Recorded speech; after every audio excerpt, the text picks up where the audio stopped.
पहले की बात है। एक छोटा सा गांव था जिसका नाम सुंदरपुर था। उस गांव के किनारे पर एक टूटी फूटी झोपड़ी में एक लकड़हारा रहता था जिसका नाम सोमू था। सोमू का जीवन बहुत ही साधारण और गरीबी से भरा था। उसके पास पहनने के लिए ढंग के कपड़े नहीं थे और रहने के लिए जो झोपड़ी थी उसकी छत से बरसात के दिनों में पानी टपकता था। लेकिन इन सब के बावजूद सोमू के चेहरे पर हमेशा एक शांति और संतोष रहता था। वो सुबह सूरज निकलने से पहले ही उठ जाता था और सबसे पहले अपने आंगन में लगे तुलसी के पौधे को जल चढ़ाता था। सोमू कोई बहुत बड़ा विद्वान नहीं था, उसे वेद पुराणों का ज्ञान नहीं था और ना ही उसे कठिन मंत्र याद थे, लेकिन उसका दिल साफ था और उसे भगवान पर अटूट विश्वास था। वो बस इतना जानता था कि जो कुछ भी हो रहा है वो उस मालिक की मर्जी से हो रहा है। सोमू अपनी पुरानी और जंग लगी कुल्हाड़ी उठाता और जंगल की ओर निकल पड़ता। रास्ते भर वो मन ही मन भगवान का नाम जपता रहता। उसे कभी इस बात की शिकायत नहीं थी कि वो गरीब क्यों है या उसके पास सुख सुविधाएं क्यों नहीं है। वो तो बस हर हाल में खुश रहना जानता था। जंगल में पहुंचकर वो सूखी लकड़ियां इकट्ठा करता और उन्हें शहर के बाजार में ले जाकर बेचता। उससे जो थोड़े बहुत पैसे मिलते उनसे वो अपने परिवार के लिए आटा और नमक खरीदता। कभी कभी तो ऐसा भी होता कि पूरे दिन की मेहनत के बाद भी उसे बहुत कम पैसे मिलते और उस रात उसे और उसके परिवार को भूखे पेट सोना पड़ता। लेकिन सोमू तब भी भगवान को धन्यवाद देना नहीं भूलता था। वो कहता कि हे प्रभु, आज आपने हमें भूखा रखा है, शायद इसमें भी मेरी भलाई ही होगी। सोमू की पत्नी, जिसका नाम शांति था, वो भी अपने पति की तरह ही बहुत ही धीरज वाली और भगवान की भक्त थी। वो कभी सोमू से किसी चीज की मांग नहीं करती थी, बल्कि वो खुद भी आसपास के खेतों में छोटा मोटा काम करके घर चलाने में मदद करती थी। दोनों का जीवन बस एक दूसरे के सहारे और भगवान की भक्ति के बल पर कट रहा था। गांव के लोग अक्सर सोमू का मजाक उड़ाते थे। वे कहते थे कि देखो सोमू, तुम दिन रात भगवान भगवान करते हो, फिर भी तुम्हारी हालत ऐसी है कि तुम्हें फटे कपड़े पहनने पड़ते हैं। तुम्हारे भगवान ने तुम्हें क्या दिया? लेकिन सोमू मुस्कुराकर बस इतना ही कहता कि मेरे पास जो कुछ भी है वो मेरे मालिक की देन है और मैं उसी में खुश हूँ। मुझे उनसे कुछ मांगना नहीं है, मुझे तो बस उनका नाम लेना अच्छा लगता है। एक दिन की बात है, गर्मी का मौसम था और सूरज आग उगल रहा था। सोमू रोज की तरह जंगल में बहुत अंदर चला गया क्योंकि पास के इलाकों में सूखी लकड़ियां मिलना कम हो गई थी। वो बहुत थक गया था और उसे जोरों की प्यास लगी थी। पास में कोई नदी या कुआं भी नहीं दिख रहा था। सोमू ने हिम्मत नहीं हारी और वो एक बड़े बरगद के पेड़ के नीचे बैठ गया। उसने अपनी कुल्हाड़ी बगल में रखी और आंखें बंद करके भगवान का ध्यान करने लगा। उसने मन ही मन कहा कि हे मालिक, अगर आज मेरी किस्मत में पानी पीना लिखा है तो मुझे जरूर मिलेगा। तभी उसे झाड़ियों में कुछ हलचल सुनाई दी। उसने देखा कि एक हिरन दौड़ता हुआ जा रहा है। सोमू को लगा कि हिरन जरूर पानी की तलाश में कहीं जा रहा होगा। वो उस हिरन के पीछे पीछे चलने लगा। कुछ दूर जाने के बाद उसे पानी की कलकल सुनाई दी। वहाँ एक छोटा सा झरना बह रहा था जिसका पानी चांदी की तरह चमक रहा था। सोमू की खुशी का ठिकाना न रहा। उसने पेट भरकर ठंडा पानी पिया और भगवान का शुक्रिया अदा किया। वहीं बैठकर उसने थोड़ा विश्राम किया और फिर सूखी लकड़ियां ढूंढने लगा। उस दिन उसे बहुत अच्छी लकड़ियां मिली। जब वो उन्हें लेकर शहर जा रहा था तो उसे रास्ते में एक बूढ़ा आदमी मिला जो बहुत बीमार लग रहा था और सड़क के किनारे लेटा हुआ था। सोमू का दिल पसीज गया। उसने अपनी लकड़ियों का गट्ठर नीचे रखा और उस बूढ़े आदमी के पास गया। उसने देखा कि वो आदमी भूख और प्यास से तड़प रहा था। सोमू के पास खुद खाने के लिए सिर्फ एक सूखी रोटी थी जो उसकी पत्नी ने सुबह बांध कर दी थी। बिना एक पल सोचे सोमू ने वो रोटी उस बूढ़े आदमी को खिला दी और अपनी मशक से उसे पानी पिलाया। वो बूढ़ा आदमी रोटी खाकर और पानी पीकर थोड़ा ठीक महसूस करने लगा। उसने सोमू की ओर देखा और उसकी आंखों में आंसू आ गए। उसने कहा कि बेटा, तुम खुद इतने गरीब दिखते हो, फिर भी तुमने अपनी आखिरी रोटी मुझे दे दी। तुम बहुत महान हो। सोमू ने हाथ जोड़कर कहा कि बाबा, मैं कोई महान नहीं हूँ, ये तो मेरे भगवान की प्रेरणा थी, उन्होंने ही मुझे आप तक पहुँचाया। वो बूढ़ा आदमी मुस्कुराया और बोला कि भगवान तुम्हारी सादगी और दयालुता से बहुत खुश होंगे। सोमू ने उस बूढ़े आदमी को सहारा देकर पास के एक गांव तक पहुंचाया और फिर अपनी लकड़ियां लेकर बाजार पहुंचा। उस दिन बाजार पहुंचने में उसे बहुत देर हो गई थी। ज्यादातर ग्राहक जा चुके थे। सोमू को लगा कि आज शायद लकड़ियां नहीं बिकेंगी और उसे खाली हाथ घर लौटना पड़ेगा। वो एक पेड़ के नीचे उदास होकर बैठ गया और सोचने लगा कि आज घर में चूल्हा कैसे जलेगा। तभी वहां से एक बड़ी सी गाड़ी गुजरी जिसमें एक धनी व्यापारी सवार था। वो व्यापारी बहुत परेशान लग रहा था क्योंकि उसे अपने घर में एक बड़े हवन के लिए सूखी लकड़ियों की सख्त जरूरत थी और पूरे बाजार में उसे कहीं लकड़ियां नहीं मिल रही थी। जैसे ही उसकी नजर सोमू के गट्ठर पर पड़ी, उसने अपनी गाड़ी रुकवाई। व्यापारी ने सोमू से पूछा कि क्या तुम ये लकड़ियां बेचोगे? सोमू ने खुशी खुशी हाँ कह दिया। व्यापारी ने उन लकड़ियों के लिए सोमू को इतने पैसे दिए जितने सोमू ने कभी एक साथ देखे भी नहीं थे। सोमू हैरान रह गया और उसने कहा कि बाबूजी, ये तो बहुत ज्यादा पैसे हैं, लकड़ियों की कीमत इतनी नहीं है। व्यापारी ने कहा कि मेरे लिए इन लकड़ियों की कीमत इस समय करोड़ों से भी ज्यादा है क्योंकि मेरा काम रुका हुआ था। तुम ये पैसे रखो और खुश रहो। सोमू के मन में फिर वही बात आई कि ये सब भगवान की कृपा है। वो उन पैसों से अपनी पत्नी के लिए एक नई साड़ी, थोड़ा अनाज और घर के लिए कुछ जरूरी सामान लेकर खुशी खुशी घर की ओर चल पड़ा। रास्ते में वो सोच रहा था कि कैसे सुबह वो प्यासा था और भगवान ने उसे पानी दिलाया, कैसे उसने एक बूढ़े की मदद की और अंत में भगवान ने उसे उसकी मेहनत का फल इतनी उदारता से दिया। जब वो घर पहुंचा और उसने अपनी पत्नी शांति को सारी बात बताई तो शांति की आंखों में भी खुशी के आंसू आ गए। दोनों ने मिलकर भगवान की तस्वीर के सामने हाथ जोड़े। लेकिन सोमू का इम्तिहान अभी खत्म नहीं हुआ था।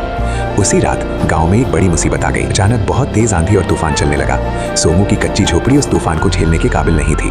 तेज हवाओं ने उसकी छत को उड़ा दिया और दीवारों में दरारें आने लगी। सोमू और उसकी पत्नी बाहर खुले में आ गए और भीगने लगे। सारा अनाज जो वो सुबह लाया था वो भी भीग गया। सोमू को एक पल के लिए दुख हुआ, लेकिन फिर उसने खुद को संभाला।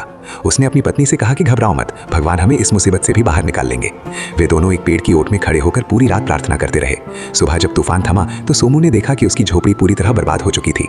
लेकिन एक अजीब बात हुई थी। जहां सोमू की झोपड़ी थी वहां की जमीन धंस गई थी और उस धसी हुई जमीन के नीचे से एक पुराना पीतल का घड़ा दिखाई दे रहा था। सोमू ने पास जाकर देखा और जब उसने उस घड़े को निकाला तो वो सोने के सिक्कों से भरा हुआ था। सोमू सन्न रह गया। वो सोचने लगा कि ये क्या है। उसकी पत्नी भी ये देखकर हैरान थी। सोमू ने सोचा कि यह धन मेरा नहीं है, ये तो जमीन के नीचे से निकला है, इसलिए इस पर राजा का हक है। उसकी ईमानदारी इतनी गहरी थी कि उसने एक भी सिक्का अपने पास नहीं रखा। वो सीधे राजा के दरबार में पहुंचा और सारा हाल सुनाकर वो घड़ा राजा के सामने रख दिया। राजा सोमू की ईमानदारी देखकर दंग रह गया। उसने कहा कि सोमू, तुम चाहते तो इसे चुपचाप रख सकते थे और अपनी गरीबी दूर कर सकते थे, फिर तुम इसे मेरे पास क्यों लाए? सोमू ने सिर झुकाकर कहा कि महाराज, मेरे गुरु और मेरे भगवान ने मुझे यही सिखाया है कि जो मेहनत का नहीं है वो मेरा नहीं है। मैं एक गरीब लकड़हारा हूँ और अपनी मेहनत की रोटी में ही सुख पाता हूँ। राजा को सोमू की बातों ने बहुत प्रभावित किया। राजा ने सोचा कि आज के जमाने में जहाँ लोग एक दूसरे का गला काटने को तैयार हैं, वहाँ ऐसा निस्वार्थ व्यक्ति होना किसी चमत्कार से कम नहीं है। राजा ने घोषणा की कि सोमू जैसे ईमानदार व्यक्ति को सजा नहीं बल्कि इनाम मिलना चाहिए। राजा ने वो सोने का घड़ा सोमू को ही वापस दे दिया और साथ ही उसे गांव का एक बड़ा हिस्सा और रहने के लिए एक पक्का मकान भी दान में दिया। राजा ने सोमू को अपना सलाहकार नियुक्त कर लिया ताकि वो अपनी सादगी और ईमानदारी से राज्य के कार्यों में मदद कर सके। सोमू की जिंदगी रातों रात बदल गई थी, लेकिन इतना सा मिलने के बाद भी सोमू बदला नहीं। वो आज भी वही पुराना सोमू था। उसने अपने लिए एक बड़ा घर तो बनवाया, लेकिन उसने गाँव के सभी गरीबों के लिए एक बड़ी धर्मशाला और भोजनशाला भी बनवाई। वो अब भी रोज सुबह उठकर तुलसी को जल चढ़ाता और भगवान का धन्यवाद करता। उसने कभी इस बात का अहंकार नहीं किया कि उसके पास धन आ गया है। वो जानता था कि जैसे भगवान ने दिया है वैसे ही वे ले भी सकते हैं। राजा के दरबार में सलाहकार बनने के बाद सोमू का जीवन पूरी तरह बदल चुका था। अब उसे ना तो लकड़ियां काटने के लिए मीलों पैदल चलना पड़ता था और ना ही रात को भूखे सोने का डर था। लेकिन सोमू का मन अब भी उसी सादगी में बसा था। महल के रेशमी बिस्तरों पर उसे वो नींद नहीं आती थी जो उसे अपनी टूटी झोपड़ी में घास फूस के बिछौने पर आती थी। वो अक्सर रात को खिड़की के पास बैठकर सितारों को देखता और सोचता कि भगवान ने उसे कहां से कहां पहुंचा दिया। राजा ने उसे रहने के लिए जो आलीशान हवेली दी थी, सोमू ने उसके एक छोटे से कोने में अपनी वही पुरानी कुल्हाड़ी और वो फटे पुराने कपड़े संभाल कर रखे थे जिन्हें पहनकर वो जंगल जाया करता था। उसकी पत्नी शांति भी बिल्कुल नहीं बदली थी। वो आज भी महल के नौकरों चाकरों से बहुत प्यार से बात करती और खुद अपने हाथों से भगवान का भोग बनाती। लेकिन कहते हैं ना कि जहाँ रोशनी होती है वहाँ परछाई भी जरूर होती है। सोमू की बढ़ती लोकप्रियता और राजा का उस पर अटूट विश्वास देखकर दरबार के पुराने मंत्री जलने लगे थे। उन्हें ये बात हजम नहीं हो रही थी कि कल का एक अनपढ़ लकड़हारा आज उनके बराबर बैठकर राजा को सलाह दे रहा है। उनमें से एक मंत्री था जिसका नाम चतुरसेन था। चतुरसेन बहुत ही चालाक और लालची इंसान था। उसने सोमू को नीचा दिखाने के लिए जाल बुनना शुरू कर दिया। वो अक्सर राजा के कान भरता और कहता कि महाराज, इस सोमू पर इतना भरोसा मत कीजिए, ये जितना सीधा दिखता है उतना है नहीं। आखिर एक मामूली लकड़हारा इतनी जल्दी इतना बुद्धिमान कैसे हो सकता है? जरूर इसके पीछे कोई राज है। लेकिन राजा उसकी बातों पर ध्यान नहीं देते थे क्योंकि उन्होंने सोमू की ईमानदारी को अपनी आंखों से परखा था। एक दिन चतुरसेन ने राजा से कहा कि महाराज, मैंने सुना है कि सोमू ने अपनी हवेली में एक गुप्त कमरा बना रखा है जहां वो रोज रात को अकेले जाता है और किसी को अंदर नहीं आने देता। जरूर उसने वहां राज्य का धन छिपा रखा होगा या फिर वो कोई काला जादू करता है। राजा को पहले तो यकीन नहीं हुआ, लेकिन जब बार बार मंत्रियों ने ये बात कही तो राजा के मन में भी थोड़ा शक पैदा हो गया। एक रात राजा बिना बताए सोमू की हवेली पहुंच गए। उन्होंने देखा कि सच में सोमू एक छोटे से कमरे के अंदर गया और दरवाजा बंद कर लिया। राजा ने धीरे से दरवाजे की दरार से झांका। उन्होंने देखा कि सोमू जमीन पर बैठा हुआ था और उसके सामने उसकी वही पुरानी कुल्हाड़ी और फटे हुए कपड़े रखे थे। सोमू उन कपड़ों को देखकर रो रहा था और भगवान से कह रहा था कि हे मालिक, मुझे कभी ये मत भूलने देना कि मैं कौन था। ये धन, दौलत और सम्मान सब आपकी कृपा है, लेकिन मेरी असली पहचान यही फटे कपड़े और ये कुल्हाड़ी है। मुझे कभी अहंकारी मत बनने देना और हमेशा अपने चरणों से लगाए रखना। राजा ये देखकर दंग रह गए। उनकी आंखों में आंसू आ गए कि जिस इंसान पर लोग शक कर रहे थे वो तो असल में एक फकीर है। राजा कमरे के अंदर गए और सोमू को गले लगा लिया। उन्होंने चतुरसेन और बाकी मंत्रियों को वहीं बुलाकर बहुत फटकार लगाई और सोमू का सम्मान और भी बढ़ा दिया। वक्त बीतता गया और राज्य में एक भयंकर अकाल पड़ा। 2 सालों से बारिश नहीं हुई थी। नदियां और तालाब सूख चुके थे। जानवर प्यास से मरने लगे और खेतों में धूल उड़ने लगी। प्रजा दाने दाने को मोहताज हो गई। राजा का खजाना भी धीरे धीरे खाली होने लगा क्योंकि वे अनाज खरीद कर लोगों में बांट रहे थे। बड़े बड़े विद्वानों और पंडितों ने यज्ञ किए, पूजा पाठ कराया, लेकिन आसमान से एक बूंद भी पानी नहीं गिरा। राजा बहुत चिंतित थे। उन्होंने सोमू को बुलाया और कहा कि सोमू, अब तो भगवान ही इस राज्य को बचा सकते हैं। क्या तुम्हारी भक्ति में इतनी शक्ति है कि तुम हमारे लिए प्रार्थना कर सको? सोमू ने बड़ी विनम्रता से कहा कि महाराज, मैं तो एक तुच्छ इंसान हूँ, मेरी क्या बिसात, लेकिन हाँ, मेरा भगवान बहुत दयालु है। वो अपने बच्चों को तड़पता हुआ नहीं देख सकता। सोमू ने राजा से आज्ञा ली और उसी पुराने जंगल की ओर चल दिया जहाँ वो पहले लकड़ियाँ काटता था। वो उसी झरने के पास पहुंचा जो अब पूरी तरह सूख चुका था। सोमू वहीं जमीन पर बैठ गया और उसने अन्न जल त्यागने का संकल्प लिया। उसने कहा कि जब तक मेरे राज्य की जनता को पानी नहीं मिलेगा मैं यहाँ से नहीं उठूंगा। दिन बीतने लगे, सोमू की हालत बिगड़ने लगी। उसका शरीर कमजोर हो गया था, लेकिन उसकी आवाज में अब भी वही राम नाम का जाप था। गांव के लोग और खुद राजा भी वहां पहुंच गए। सबने देखा कि सोमू की आंखों से आंसू बह रहे थे और वो लगातार भगवान को पुकार रहा था। तीसरे दिन की दोपहर को जब सूरज पूरी तेजी पर था, अचानक मौसम बदलने लगा। कहीं से ठंडी हवा चलने लगी और आसमान में काले बादल छाने लगे। बिजली कड़कने लगी और देखते ही देखते ऐसी मूसलाधार बारिश शुरू हुई कि लोग खुशी से नाचने लगे। सूखा झरना फिर से बहने लगा और धरती की प्यास बुझ गई। राजा और प्रजा सब समझ गए कि ये सोमू की सच्ची भक्ति का ही फल है। बारिश में भीगते हुए सोमू ने सिर झुकाकर भगवान को धन्यवाद दिया। लेकिन इस घटना के बाद सोमू के मन में एक वैराग्य जाग गया। उसे लगा कि अब उसका काम पूरा हो गया है। उसने राजा से विनती की कि महाराज, अब मुझे आज्ञा दे, मुझे ये महल और ऐशो आराम नहीं चाहिए। मैं अपनी उसी पुरानी झोपड़ी में वापस जाना चाहता हूँ जहाँ मैं और मेरा भगवान अकेले रहते थे। राजा ने बहुत रोकने की कोशिश की, पर सोमू का मन अब दुनियादारी से भर चुका था। वो अपनी कुल्हाड़ी लेकर फिर से उसी रास्ते पर चल पड़ा जहाँ से उसकी कहानी शुरू हुई थी। सोमू वापस अपनी उसी जगह पर आ गया जहाँ उसकी झोपड़ी हुआ करती थी। राजा ने वहाँ एक सुंदर मंदिर बनवा दिया था और सोमू के रहने के लिए एक सादगी भरी कुटिया। सोमू अब लकड़ी नहीं काटता था, बल्कि वो आने जाने वाले राहगीरों को पानी पिलाता, उन्हें उपदेश देता और भगवान का कीर्तन करता। उसकी प्रसिद्धि दूर दूर तक फैल गई। लोग उसे लकड़हारा बाबा के नाम से बुलाने लगे। एक शाम जब सोमू अपनी कुटिया के बाहर बैठा ढलते सूरज को देख रहा था, एक छोटा सा बच्चा उसके पास आया। बच्चा बहुत उदास था। उसके हाथ में एक टूटी हुई खिलौना गाड़ी थी। बच्चे ने रोते हुए कहा कि बाबा, मेरी गाड़ी टूट गई है, क्या आपके भगवान इसे ठीक कर सकते हैं? सोमू मुस्कुराया और बच्चे को अपने पास बिठाया।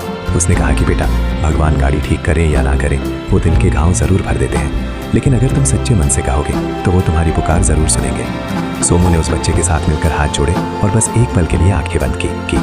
जब बच्चे ने अपनी गाड़ी देखी तो वो बिल्कुल नई जैसी जुड़ चुकी थी। बच्चा खुशी खुशी वहां से भाग गया। सोमू समझ गया कि भगवान की लीला निराली है। वो कभी अमीर के महल में राजा बनकर आते हैं तो कभी गरीब के आंसू पोंछने के लिए खिलौना भी बन जाते हैं। सोमू की सादगी और उसकी शक्ति की कहानियां अब घर घर में सुनी जाने लगी थी।